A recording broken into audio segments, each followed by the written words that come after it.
नमस्कार स्वागत करुछि आज मुख्य बड़ खबर को आपको पाणीपाग को नहीं आसला एक बड़ खबर 5 जिल्लार चाषी रुहतु सतर्क 24 घंटे अति प्रबल वर्षार संभावना रही अलर्ट करिछि पाणीपाग विभाग।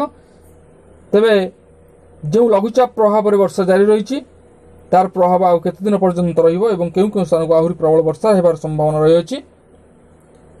तेबे आमे आपण मानक कहबू से सब जिला संपर्क में कौन रही पाणीपाग विभाग सतर्क सूचना से संबंध में संपूर्ण विवरण मो वीडियो प्रदान करी आप निश्चित वीडियो प्रथम शेष पर्यंत देखिए। जब वीडियो भल लगे पाखे लाल बटन द्वारा निश्चित सब्सक्राइब करें पाखे बेल आइकन बजाइए और ऊपर आसुवा ऑल नोटिफिकेशन पर क्लिक करने भूलें जहाँफल एभली वीडियो सर्वप्रथम आपण निकट पहुंच पार।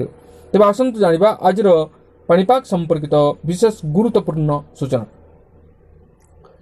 राज्य में कम वर्षार विस्तृति आसंता एक सप्ताह राज्य को नहीं वर्षार भय जहाँफल सामान्य आश्वस्ति मिली। पाणीपाग विभाग सूचना अनुसार राज्य में वर्षार परिमाण कमिबो किंतु मौसुमी वायु सक्रिय रही कारण किसी स्थान में वर्षा हो पारे। राज्यर गोटे दुईटी जिले में किसी स्थान में प्रबल अति प्रबल वर्षा नहीं पूर्वानुमान करिछि पाणीपाग विभाग। आसंता 24 घंटे किसी जिले में प्रबल वर्षा हो पारे। यह प्रबल वर्षार कौन संभावना नहीं। आसंता 24 घंटे 5 जिले में प्रबल वर्षा हेबा नहीं आकलन करिछि पाणीपाग विभाग।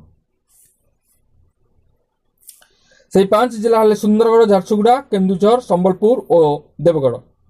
यही सब जिला मानक प्रबल वर्षा नहीं येलो अलर्ट जारी करिछि आंचलिक पाणीपाग विज्ञान केन्द्र। अगस्ट 11 और 12 तारिख में कम वर्षार परिमाण। 13 तारिख पुणी वर्षा हेबो। दक्षिण उत्तर दक्षिण पूर्व उत्तर प्रदेश में किसी घूर्णिबलय रही एणु महानदी उपर मुंडे हल्का वर्षार संभावना रही।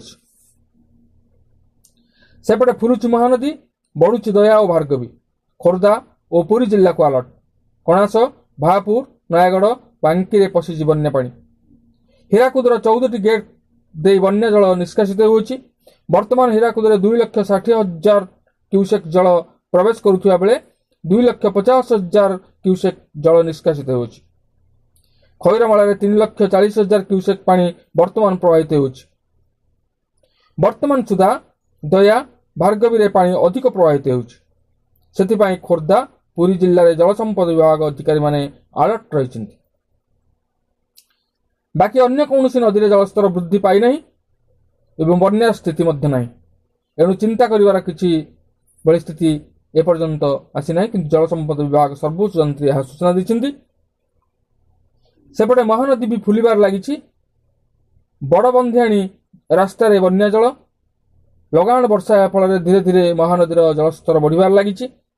महानदी जलस्तर वृद्धि पर नदी अववाहिकार तलिया अंचल पशिला पानी। कटक जिलार आठगड़ बड़भूई खंडहता को संजोग करुवा बड़बंधियाणी रास्ता सह पोल उपर 2 फुट बन्या पानी प्रवाहित होछि। फल यही रास्ता दे यातायात संपूर्ण बंद होइछि।